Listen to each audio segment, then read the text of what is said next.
하나님, 우리 중에 한 사람이 예수께 간절히 외칩니다. 우리 아들이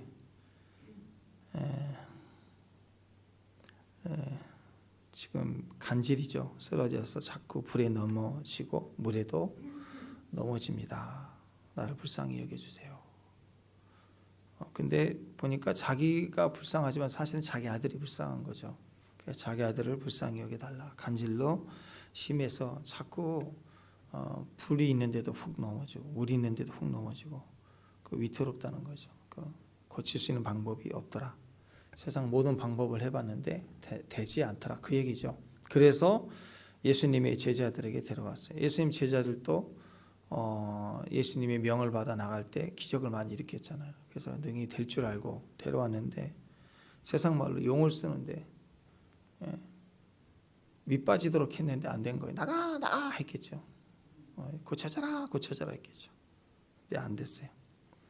근데 예수님께 이제 그 말씀 드리니까 예수님께서 믿음이 없냐, 내가 언제까지 참겠느냐 자꾸 그러시면서 그냥 꾸짖었어요. 그냥 귀신아 나가라. 그랬더니 병이 나간 게 아니라 귀신아 나가라 그랬더니 병이 나가고 귀신도 나가고 이렇게 치유가 됐다, 그 얘기입니다. 자, 이 얘기 많이 들었죠. 근데 이 얘기에서 핵심이 뭐예요? 물론 어떤 질병의 원인은 뭘 잘못 먹어서 병이 될 수도 있고, 또 어떤 질병은 몸이 허약해서 면역 문제로 우리가 지금 수시로 하루에 한 3,000번 가까이의 발암물질이 들어온다고 하잖아요. 암 걸리는 물질들이. 그래도 다 걸리지 않는 건 면역 때문이에요. 그냥 면역이 약하면 걸리는 거예요. 또 어떤 독을 먹든지 사고를 당해서 병이 날 수도 있고요. 또 심리적으로 매우 스트레스 받으면 면역 떨어지고, 그리고 또 이렇게 정신이 문제가 생길 수도 있고, 또 뇌의 충격으로 간질이 될 수도 있고, 뭐 여러 원인들이 다 있습니다. 또 이 트라우마, 큰 사고를 경험하게 되면 신체적으로 사진을 몸을 찍어보면 별 문제가 없는데 계속 아픈 거죠. 이런 정신적인 통증 뭐 이런 것도 있습니다. 그런데 오늘 이 케이스를 보니까 이 병 치유에서 용을 써도 안 되는, 약으로도 안 되고 의사로 안 되고 제자들도 와서 했는데도 안 된 이유가 뭐냐? 원인이 예수님의 이름으로 병 낫게 해주세요가 아니라 예수의 이름으로 귀신을 쫓아냈어야 된다는 거죠. 이때의 원인은 귀신이었다는 거예요. 때로는 감기도 귀신일 때가 있어요. 귀신이 나가는 순간 감기도 떨어져 나가는 경우도 있어요. 그렇다고 해서 모든 감기를 귀신 그럴 수는 또 없잖아요. 여기에 이제 문제가 됩니다. 지금까지 사역 현장에서 2단 3단하고 크게 신학적으로 문제가 됐던 이유가 뭐냐? 귀신이냐 아니냐 이 싸움이에요. 근데 오늘 이 부분들을 자세히 보면 귀신이냐 아니냐는 별 중요한 게 아니에요. 주님은 이런 경우 귀신이었기 때문에 안 된다. 귀신이었을 경우는 약을 아무리 먹어도 안 된다. 예, 맞아요. 귀신이 나가기 전까지 약 먹어도 소용없어요. 계속 아파요. 이런 경우에는 귀신을 쫓아야 된다. 지금 주님이 그렇게 말씀을 해 가시는 게 아니었죠. 무엇을 얘기했어요? 주님의 제자들이 능히 고치지 못했습니다 할 때 그 상황에 주님은 믿음 없는 세대라고 꾸짖었잖아요. 그죠? 누구를 꾸짖었어요? 제자들 꾸짖은 게 아니에요. 이 아버지를 꾸짖는 거예요. 그 아버지를. 이 아버지를 대표해서 이 세대가 그렇다는 거예요. 그러면 뒤에서 왜 우리는 쫓아내지 못했습니까? 이 바보 같은 녀석아. 또 야단쳐야죠. 네, 그렇지 않아요. 가르쳐 주세요. 믿음에 대한 얘기를 해요. 쭉 이어지는 내용이 다 믿음에 관한 이야기예요. 마태복음의 기름 부음, 기적의 역사는 다 기도 세게 하는 데 있고 귀신 쫓아내는 데 있는 게 아니라 믿음이 있는 거구나. 주님은 믿음으로 풀어가는 거예요. 믿음으로. 요걸 키를 잡아야 돼요. 다른 사람 얘기 아니라 제 얘기를 할게요. 다른 사람 병 낫고 하는 걸 빼고 제 얘기를 하면, 제가 청년 때요, 24살인가 5살인가 그때 엄지 그 발꿈치 밑에 티눈 같은 게 이렇게 큰 못대가리 한 3cm, 4cm 정도 된 티눈 같이 이렇게 굳은 살 베긴 것처럼 너무 아픈 거예요. 길을 가는데 그걸 한 2주 정도 구두를 신고 갈 때마다, 과외하러 갈 때마다 아픈 거예요. 이게 쩔뚝쩔뚝. 이게 보니까 티눈같이 이게 딱 들었는데 물집도 아니고, 그걸 패이면 혹을 확 패내듯이 짜내는 게 아니라 파내야 될 것처럼 이게 굳은 살 먹인 것처럼. 근데 그 근처만 가도 아픈 거예요. 걷지를 못하고. 그래서 그때 병원 갈 일이 없어갖고 상황이 안 돼서 약국에 들렸더니 이거 째내갖고 파내서 수술해야 된대 병원 가서. 아 그래서 그러냐고. 그러고 나서 이제 그 화요일마다 모임 채플이 있었는데 거기 이제 가면서 계속 아파서 쩔뚝거리고 갔어요. 근데 그때 그날 찬양을 막 열심히 했는데 그날따라 막 뛰는 찬양을 했어요. 근데 이상하게 아프지 않게 찬양을 했거든요. 잊어버린 거예요. 아팠다는 생각을 잊어버리고 그 찬양이 즐거움이 막 뛰었어요. 그리고 언제 깨달았냐면 전철 타고 오는데 안 아픈 거예요. 이제 안 아프지? 그래서 막 이렇게 해요. 그래서 전철 사이에서 신발 벗고 또 볼 수도 없잖아요. 사람들이. 집에까지 와서 꼭 참고 집에까지 와서 11시 반 12시 다 돼갖고 이제 막 이제 전철 타고 와서 딱 보니까 없어진 거예요. 깨끗하게. 근데 이 경우에는 귀신이 아니라 또 낫기를 기도한 것도 아니에요. 그냥 찬양만 했는데 없어지는 거예요. 그런가 하면 또 그 당시 이제 성령 받아서 막 불 받아서 한참 뜨거울 때인데 제가 그 전에 이제 뭐 명상한다고 맨날 산 돌아다니고 그랬잖아요. 그때는. 그리고 성령 받고 이제 뒤집어졌는데 성령 받고 났을 때 제 안에 괴롭거나 힘든 게 없었거든요. 근데 성령 받고 막 방언이 터지고 막 몸에 진동이 오면서 어떤 현상이 일어나냐면 계속 몸이 도는 거예요. 근데 돌고 나면 막 오바이트 토하는 게 나오는데 나오는 건 없어요. 막 기침하고 토하고 나오는데 도저히 막 다 쏟아질 것 같으니까 막 튀어나가서 화장실 가서 이제 왁 하는데 나오는 거 없어요. 나오는 거 없는데 몇 번 하고 나면 괜찮아져. 그럼 또 와서 오면 방언하면 몸이 막 진동 와서 돌고 그걸 뭐 1시간 이상 저녁에 이제 10시에 저녁 10시 기도에 참석해가지고 계속 그러는 거예요. 달랑달랑. 제가 미쳤구나 하는 것처럼. 근데 이제 그 성령을 위해서 기도할 때 도와주셨던 그 목사님이 그러는 거예요. 세탁기 도는 것처럼 돌 때 보면 몸에 막 고양이 모양, 뭐 뱀 모양, 막 이런 게 엉켜 있는 것들이 막 계속 떨어져 나간다는 거예요. 아, 내 안에 뭐가 축사가 되는구나. 뭐 괴로워서 잠을 못 자고 번뇌하고 그러진 않았지만 성령 받고 났을 때 드디어 내 안에 묶여 있었던 어둠의 영들이나 이런 원인들이 견디지 못하고 떨어져 나가는 걸 계속 보면서 주님이 세탁을 하는 거죠. 계속 위아래로 세탁하는 거예요. 그런 시간들을 보면서 아, 몸에 이런 일들이 벌어지는구나. 또 한 번은 이유도 없이 계속 아팠어요. 한 2주 3주 너무 아팠어요. 그때 시기인데 전도사 때 그 시기인데 너무 몸이 아프고 약을 먹고 보양하고 좋은 것 일부러 먹고 하는데 이게 맥이 빠지듯이 계속 힘든데 원인을 모르겠는 거예요. 기도하려고 하는데 기도 의지도 빠지고 야 이게 참 뭐지 하고 몸이 진짜 안 좋아진 건가? 병원에 가야 되나? 뭐 이렇게 생각을 하는데 그러면서 기도를 하다가 자는데 꿈에 어떤 집회에 참석을 했어요. 그것도 또 중간에 앉아서 막 기도를 하고 얘네 기도음풍 알죠? 막 기도음풍 바닥에 앉아서 막 하는 거. 근데 제가 모르는 분이세요. 그 강사분이 목사님이 처음 본 분인데 그분이 갑자기 저를 보더니 거기 계신 전사님 가만히 계셔요. 그러더니 막 기도하는 중에 막 달려와가지고 제 뒤로 와서 손을 딱 대는데 불 같은 게 들어오면서 막 등이 쪼개지는 것 같은 거예요. 쪼개지는 것처럼 막 고통스러운 거예요. 하는데 뭐가 싹 빠져나가는 거예요. 그때 제가 느끼는 게 이 2, 3주 동안 엄청 힘든 게 이게 귀신이었구나. 어둠의 역사가 나한테 역사했구나. 이것 때문에 내가 힘들었었구나를 깨달은 거예요.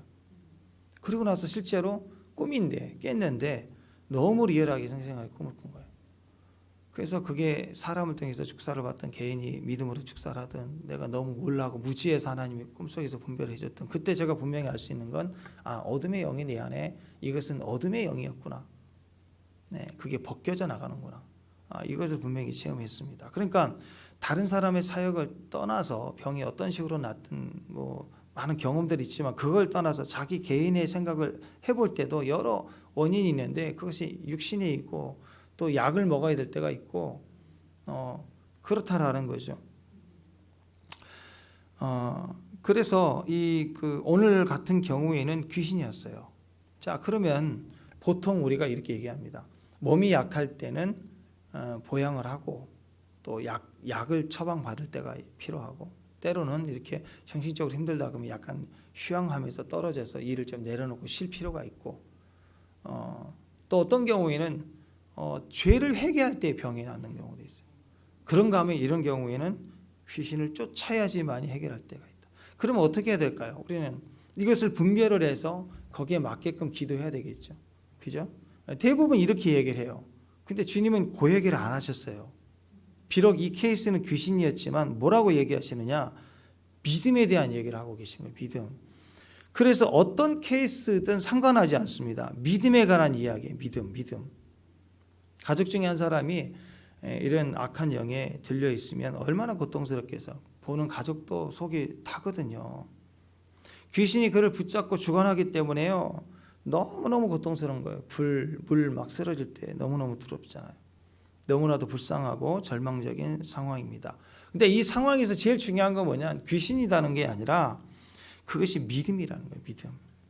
이 사람의 아들이 귀신 들리고 병든 거에 대해서 여러 가지 원인 파악이 있겠지만 근본적인 것은 믿음이라고. 믿음이 없고 악한 세대다. 자, 17절. 자, 17절 읽습니다. 시작.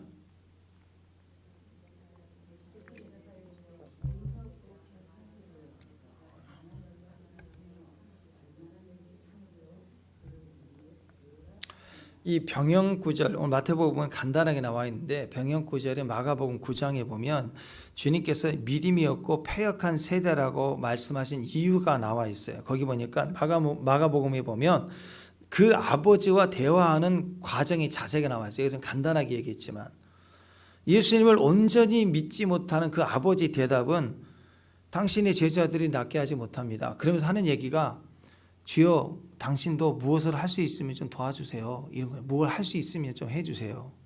그러니까 주님은 할 수 있거든요. 무슨 말이냐. 내가 메시아 아니냐. 내가 메시아야 메시아. 또 믿는 자에게는 능치 못한 일이 없어. 그 얘기가 이 배경에서 나온 거예요. 이 아버지가 아이고 당신 제자도 못하는데 당신도 할 수 있는 게 좀 있어요?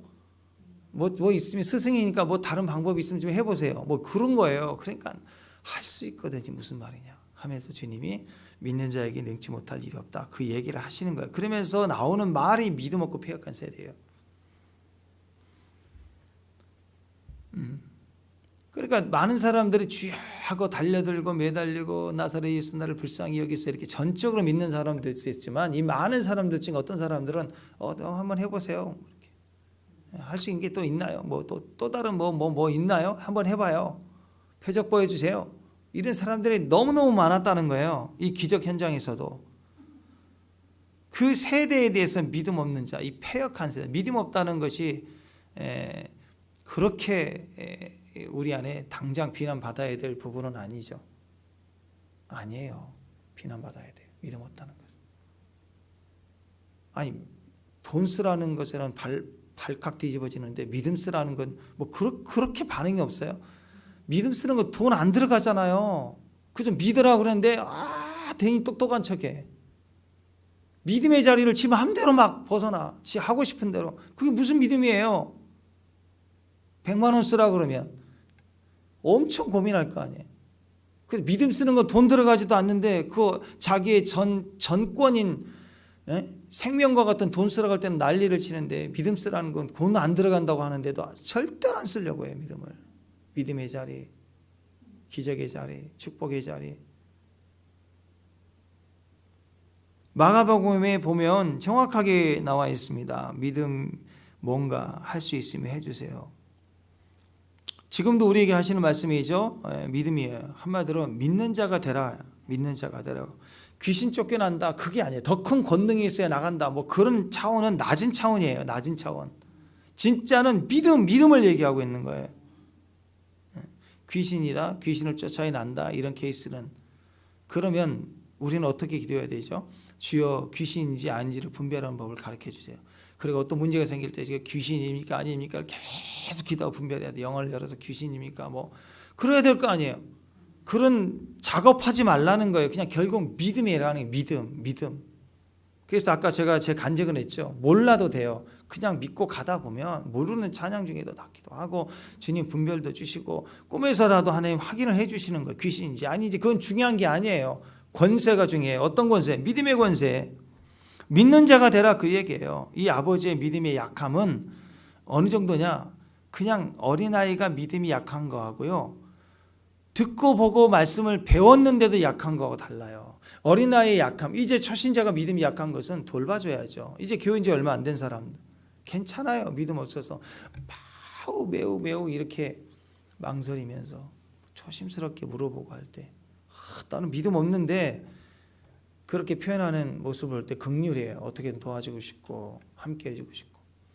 그런데 신앙생활 몇십 년 알만한 사람이 소위 말해서 교회 생활이 뭔지 아는 사람이 믿음 없는 말을 해요.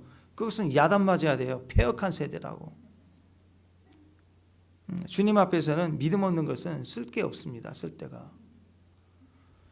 어린아이는 괜찮아요. 우리 시우에게 뭐 믿음의 요구해요. 시우 정도가 교회에 와서 아까 갈 때도 다음 주에 봐요. 그랬더니 시우가 네 다음 주에 봐요. 그 아이에게 뭐 믿음이 없는 세대야. 너 11조 해라. 뭐 그래야 되겠어요? 근데 그 자리에 교회에 책임을 질 만한 사람이에요. 믿음으로 써야 될 사람이 안 할 때는 야단쳐야죠. 가장인데 교회 기둥인데 그런 시대란 말이에요. 지금도 우리에게 하시는 말씀입니다. 믿는 자가 되라는 거예요. 믿음의 연약함, 나의 믿음 없는 것을 도와주세요. 이 꾸짖고 났더니 나의 믿음 없는 것을 도와주세요 그러거든요. 이 아버지가 그때서야. 자, 믿음은 언제 생기느냐? 방금 전까지 할 수 있으면 뭐 좀 해봐요. 그 사람이 믿는 자에게 능치 못함이 없다. 예수님 말씀을 딱 들으니까 바뀌어져요. 그래서 큰 소리로 마가복음 9장 24절에 보면 그 아이의 아버지가 소리를 질러 이르되 이제 소리를 큰 소리 내가 믿나이다 나의 믿음 없는 것을 도와주소서. 이제 믿음을 보인 거예요. 믿음은 들으면서 나는 거예요. 뭐 좀 하자 그러면 사람들이 입으로 항상 뭐라고 한 줄 아세요? 돈이 없다. 건강이 없다. 선교 가자 그러면 돈이 없다. 건강이 없다. 또 도와줄 사람이 없다. 어떻게 이걸 이번 안 해요. 다음에 맨날 다음에. 근데 돈이 없는 게 아닙니다. 도와줄 사람이 없는 거예요. 없는 게 아니에요. 건강이 없는 게 아닙니다. 믿음이 없는 거예요. 믿음이. 자, 그래서 이 믿음의 역사가 쭉 기록되어 있는 믿음장, 천국장, 마태복음 13장, 믿음장, 히브리서 13장, 그러죠? 이제 11장. 거기 보면 그 믿음장에 나와 있는 믿음의 사람들은 세상과 달랐다라는 거예요. 믿음으로 계속 믿음으로 아벨은 믿음으로 에녹은 믿음으로 뭐 노아는 그 믿음으로 계속 나오잖아요. 거기는 남자도 나오고 여자도 나오고 노인도 나오고 약한 자도 나오고 죄인도 나오고 그런 배경을 다 가진 사람이 있습니다. 근데 공통점이 뭐예요? 11에서 11장에 계속 증거하는 그 인물들은 다 달랐지만 공통점이 딱 하나예요. 거기에 기록될 만한 사람들의 이유가 뭐 있느냐? 세상과 믿음이 달랐다는 거예요. 세상과 다른 믿음이 있었다는 거예요. 거기서 그 사람들에게 믿음을 빼버려요. 믿음을 다 빼버리면 세상과 똑같은 사람이에요. 그러니까 히브리서 11장을 읽어보라고요. 믿음으로 그것을 믿음을 빼버리면 어떻게 할까요? 믿음이 없는 아브라함은 그렇게 쓰면 그냥 할아버지.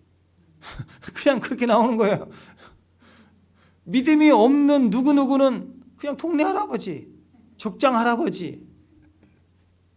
믿음이 없는 아브라함의 역사는 성경에 뭐가 나와 있어요? 맨날 아내를 누이라 그러고 막 그런 거 아니에요. 헷갈리고 막.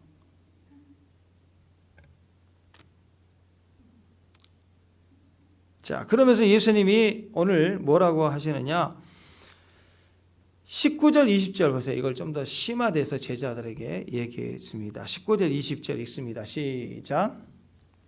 19절 그때 큰 소리로 시작. 그때에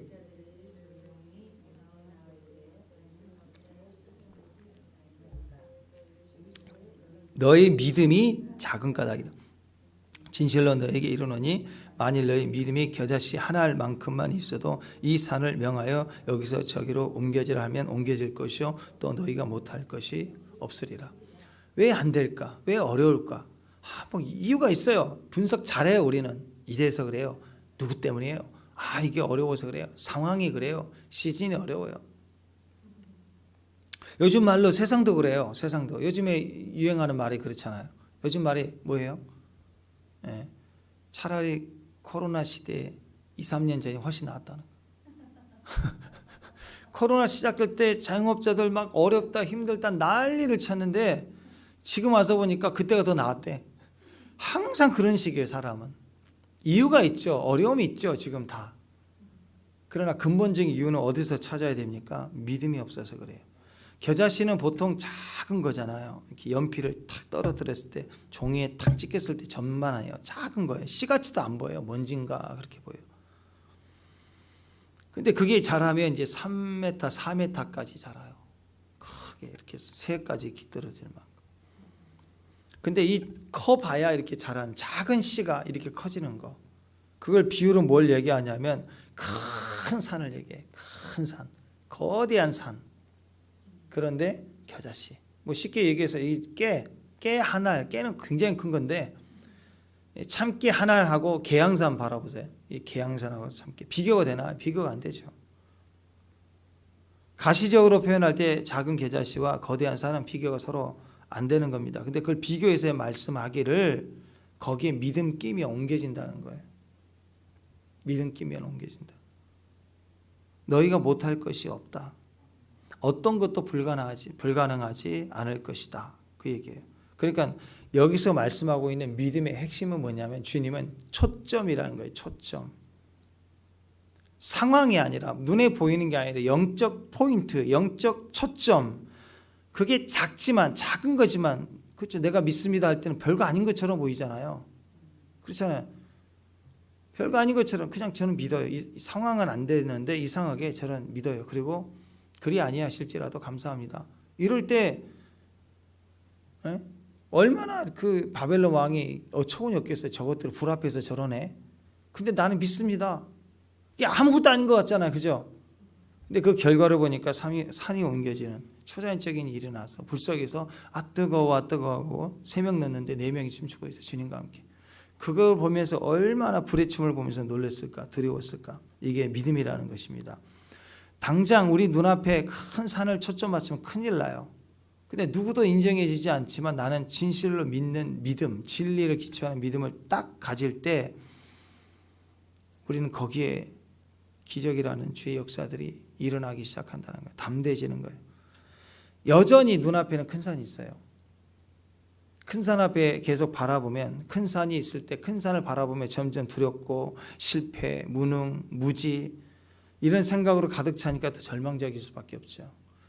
근데 그 산 앞에서 초점을 믿음에 두는 거예요. 말씀에 두는 거예요. 내가 아는 말씀에 기초를 해서 거기다가 바라보면 어떤 일이 벌어져요.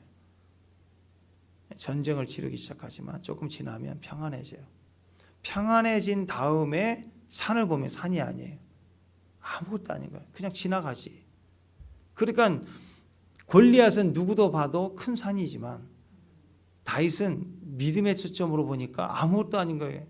짐승이에요. 짐승. 떼치 짐승. 그래서 나는 만군의 여호와 이름으로 온다. 그러니까 골리앗이 자기 얘기를 하잖아요. 네가 나를 괴로보러 왔냐. 맞아요. 짐승으로 보고 온 거예요. 불신은 눈으로 보는 것에 의해서 이유를 따질 때 생깁니다. 믿음은 말씀을 들을 때 생겨요. 이 아버지가 불신했지만 예수님이 꾸짖으신 예수님 믿음에 대해서 얘기하니까 당장 외치면서 믿음 없는 것을 도와주세요. 솔직하게 믿고 싶지만 사실 믿음이 없습니다. 믿음을 도와주세요 하고 외치잖아. 하나님의 능력 대신 자기 자신의 무능만 계속 바라보면요 실패에 빠져요. 계속 헤어나지 못하게 됩니다. 산을 옮기려는 방법은 우리에게 없어요. 그래서 주님을 바라봐야 돼. 믿어야 되는. 너희가 못할 것이 없다. 그래서 첫 번째 원리 믿음은 들으면서 나는 거예요. 믿음은 자꾸 들어야 돼요. 베드로도 밤새 수고해서 고기를 잡았지만 이상하게 한 마리도 잡지를 못했어요. 실력 부족이 아니라 상황 부족도 아니고 그래도 한 마리라도 잡아야죠. 그래서 집에 가려고 날이 새는데 주님 오셔갖고 그냥 얘기했으면 안 들었을 거예요. 근데 좀 배 좀 빌리자. 그 배를 빌려서 말씀을 가르치는데 베드로는 자기 배를 빌려줬으니 그냥 집에 갈 수가 없는 거예요. 그 자기 배를 빌려줬으니 배를 받아서 다시 처리하고 가야 될 거 아니에요. 그 앉아서 같이 말씀을 듣다가 말씀 듣는 중에 믿음이 생긴 거예요. 그래서 깊은 곳에 가서 그물을 던져라 그랬더니 베드로가 말씀에 의지해서. 믿음이 언제 생기느냐? 말씀 듣는 중에 생긴 거예요. 말씀을 들을 때, 말씀을 들었을 때 여러분 안에 감동이 올라오고 믿음이 올라올 때 그때가 기회예요. 그때 외쳐야 돼요. 그래서 기도는 내 앞에 있는 큰 산을 바라보고 상황을 바라보고 막 이기게 해달라고 싸우게 해달라고 기도하는 게 아니에요.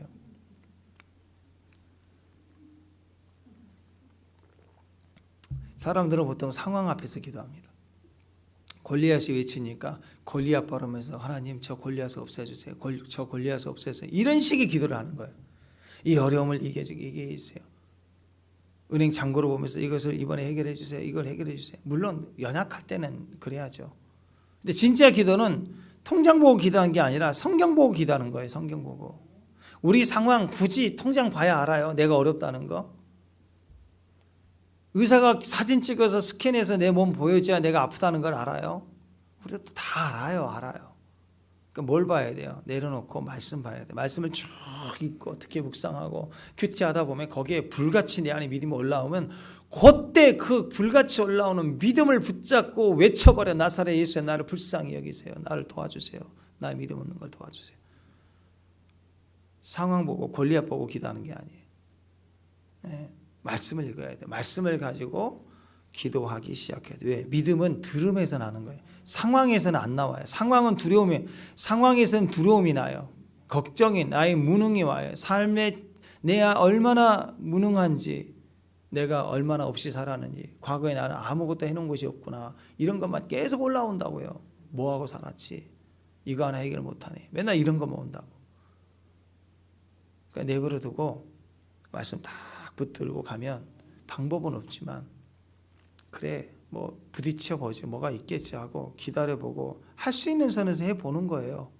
그래서 지나가다 보면 한 1년 2년 지나가 보면 그때는 큰일 날 일도 그냥 넘어가고 그렇게 되더라고요. 사람은요 뭘 해야 행복한 것이 아닙니다. 들어야 행복합니다. 들으면 이미 얻어진 거예요. 이미 행복해 놓고 행하는 거예요. 행복해 놓고 행하는 거예요. 아니 아파트 짓는 것도 그렇잖아요. 건물 짓는 것도 그렇잖아요. 그림으로 계약해 놓고 그려 놓고 행하는 거예요. 계약하고 내 안에 행복해지니까 들어가는 거잖아요. 입주하는 거잖아요. 자, 이것을 가능하게 하는 원리가 믿음이에요. 믿음. 그렇잖아요. 아파트 지어지지도 않은데 계약해 놓고 뭘로 계약? 신용으로 계약해 놓고 믿음으로 계약해 놓고 그리고 기다린 거잖아. 그렇죠? 모든 게 그렇습니다. 믿음이 중요해요. 사랑하는 사람과의 교제도 뭐가 있어야 돼요? 믿음이 있어야 돼요. 무슨 말을 하든 믿어줘야 돼요. 그 믿음에서 같이 행할 때 행복해집니다. 믿음이 빠지면요 행복하지 않아요. 자, 두 사람이 믿긴 믿는데 한 70% 믿어. 서로 70%, 30%는 난 너 안 믿어. 지성소 같은 영역은 절대 공유 안 해. 이런 마음으로 사실 70% 정도만 믿어요. 남들이 보기에는 괜히 친한 척 하는 거죠. 70%면. 근데 그 두 사람이 만약에 동업을 해요. 그러면 어떻게 될까요? 진짜는 공유 안 하고 겉만 공유해요. 70%만. 그러다가 문제가 언제 생기느냐? 돈을 벌기 시작하면 그때부터 문제가 생기는 거예요. 그냥 고만 서로 비슷 가는 건 괜찮아. 월급 수준에서 서로 나눠 가지는 수익 구조는 괜찮아요. 그런데 1억, 2억씩 벌기 시작 한 달에. 그러면 이 70%에 30% 서로 빵꾸 나는 곳에는 서로를 견제하고 속이는 일들이 시작돼요. 세상이 다 그런 거예요. 세상이. 행복할 수가 없어요. 이 30%를 피해오는 방법은 이 30%가 100%, 30%가 없어진 100%인 것을 확인할 수 있는 방법은 뭐냐? 듣는 거예요. 얘기할 때 들어주는 거. 그게 아무것도 아닌 게 아니라 이게 굉장한 겁니다. 신뢰로 들어주고 받아주고. 어떤 아나운서가 그 이금희 그 아나운서 얘기할 때 그 얘기 하더라고요. 너무 방송가에서도 말을 너무 잘한대요. 그래서 그 후배 아나운서가 아무리 노력을 해도 그 아나운서 중에서도 베테랑이고 다 말을 잘하지만 그 자기들끼리 이렇게 훈련하는 것도 있잖아요. 그래서 보면 너무 잘하더라. 그래서 선배님 말 잘하는 비법을 가르쳐 달라고. 자기도 잘하는데 더 잘하고 싶었어. 그래서 그 자기 사정과 이야기를 한 30분 다 하면서 녹음을 해갔대요. 자기가 좀 분석해 보려고 녹음을 해놓고. 근데 진짜 너무 말을 잘하는 거예요. 너무 감격해서 내가 이 패턴을 배워야 되겠다. 분석을 해야겠다. 그 집에 가가지고 30분 동안 녹음한 걸 틀어봤대요. 틀어봤더니 30분 내내 자기만 말하고 이금희 씨는 그냥 그렇구나, 힘들었구나 막 이거만 하고 있는데 30분 지났대. 그랬더니 자기가 들리기는 얼마나 세상에 제일 말을 잘하는 사람 들려지더라는 거죠. 그 말은 잘하는 스케일에 있는 게 아니라는 거죠. 주목해주고 받아주고 그렇구나 공감해주고 그랬더니 상대 입장에서는 어쩜 그렇게 말을 잘하는 사람이냐고 인정을 해주더라라는 거죠. 똑같은 거 아니에요? 들으면 신뢰가 생겨요. 자기를 들어주면 신뢰가 생길 때 신뢰 위에서 그 사람을 바라보면 높아지는 거죠. 이것도 하나의 영업의 비결 그런 거 아니겠어요? 잘 들어주는 거. 내가 믿나이다 나의 믿음 없는 것을 도와주소서 이렇게 그 아버지가 얘기할 때 그 아버지가 예수님의 말씀을 듣고 나서 분석해서 안 거예요. 더 센 능력이 와야 되는 문제가 아니라 내가 믿음이 없었구나. 그래서 나의 믿음 없는 것을 도와주세요. 첫 번째 요구는 뭐였어요? 불쌍한 내 아들 도와주세요 그랬는데 진짜 문제는 불쌍한 내 아들, 귀신 들려있는 내 아들이 문제가 아니라 믿음 없는 내가 문제였구나. 그래서 나의 믿음 없는 것을 도와주세요 하고 그가 진짜를 얘기하기 시작했다. 자, 생각해 봅시다. 언제 믿음이 필요하죠? 언제 믿음이 필요해요? 믿음이 없을 때. 언제 돈 필요해요? 평소에 막 돈 따봐 들고 다녀요? 언제 돈이 필요해요? 돈이 필요할 때, 돈을 써야 될 때, 돈이 없을 때, 돈이 필요해요. 부자라고 맨날 다 들고 다닙니까? 필요 없는, 평상시에도 막 이고 다니고 지고 다니고 그러나요? 돈이 필요할 때, 돈이 없을 때, 돈이 필요한 거예요. 마찬가지입니다. 믿음이 없을 때, 믿음이 필요해요.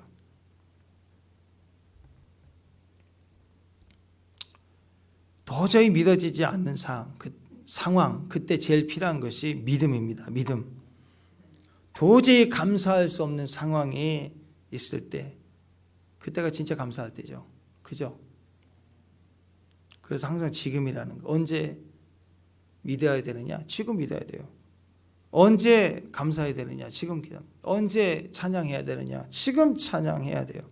믿음은요, 지금이에요. 그래서 11에서 1절에 지금 믿음은 이렇게 나왔어요. 믿음은, 우리말로는 믿음은 그랬지만 영어로 보면 now faith is. 지금 믿음은 항상 현재예요. 현재. 지금 믿음이 작동할 때예요. 자, 믿음은 언제 오느냐? 들을 때라고 그랬죠. 들을 때. 아멘? 네. 그래서 믿음은 들을 때 항상 말씀을 들어야 돼요. 믿음이 필요하다 싶을 때는 말씀 들어야 돼요. 말씀을 듣고 묵상하고.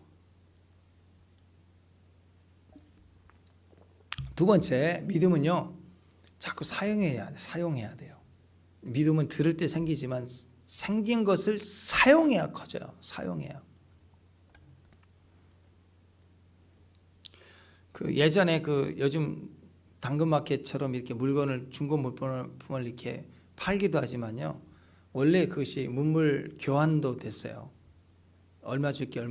근데 이거 줄 테니까 당신이 가지고 있는 이거하고 교환할 수 있을까요? 그러면 그렇게 합시다. 그럼 또 교환해요. 미국의 한 청년이 그 정확히 기억은 나지만 머리핀 있잖아요. 머리핀. 머리핀 하나 동생 건가 머리핀 하나를 뭘로 바꾸고 조금 바꿔가고 집을 바꿨어요. 조금씩 뭐 나 당장 필요한데 뭐 바꿀 수 있을까요? 그러면 그래요. 뭐 바꾸는 거. 이 사람은 필요 없는 물건이니까 좀 바꿔주고 뭐 야구방망이로 뭐 조금 더 올라가가지고 계속 바꾸다가 집을 바꿨어요. 차도 바꾸고 지도 바꾸고 점점 조금 높은 단계로 머리를 써가지고. 믿음도 약간 이건 아니지만 약간 비슷해요. 쓸수록 경험이 많아지고 경험이 많아지면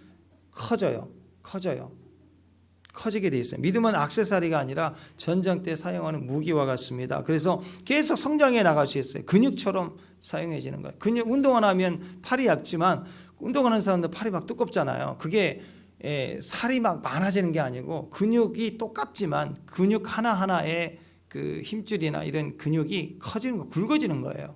그러니까 커지는 거죠.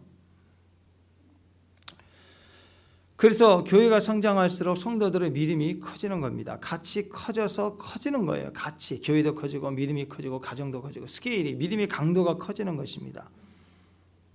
그래서 교회는 뭐냐? 세상에서 안 될 것 같은 일을 하는 것이 교회죠. 세상은 안 될 것 같은 일은 전혀 안 해요. 교회는 불가능한 일을 하는 곳이 교회입니다. 도저히 믿지 않으실 것 같은 부모님, 형제에게 자꾸 전도하는 거, 안 되는 것 같은 일을 계속 하는 거예요. 이게 전도하는 일, 세상이 전도하는 일을 안 해요. 우리가 하는 거죠.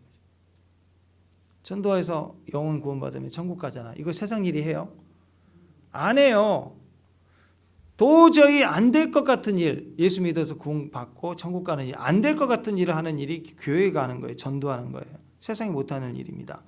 도저히 용서할 수 없는 사람을 용서하는 일, 교회가 하는 일입니다. 세상이 악한데 내가 회개하는 일, 교회가 하는 일입니다. 내가 손해보고 당하는데 막 기뻐하는 일, 교회가 하는 일이에요. 이런 일을 하는 곳이 교회입니다.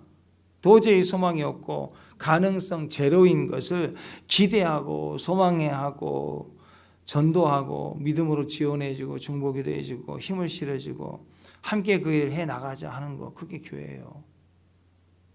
요즘 우리 남자 집사님들 모여서 매일 기타 치고 어제는 뭐 강행구원을 해서 열몇 곡을 해가지고 4시까지 하신 것 같은데, 한번 생각해 보세요. 이렇게 같이 해보자 해서 하지 않으면 언제 해보겠어요 평생.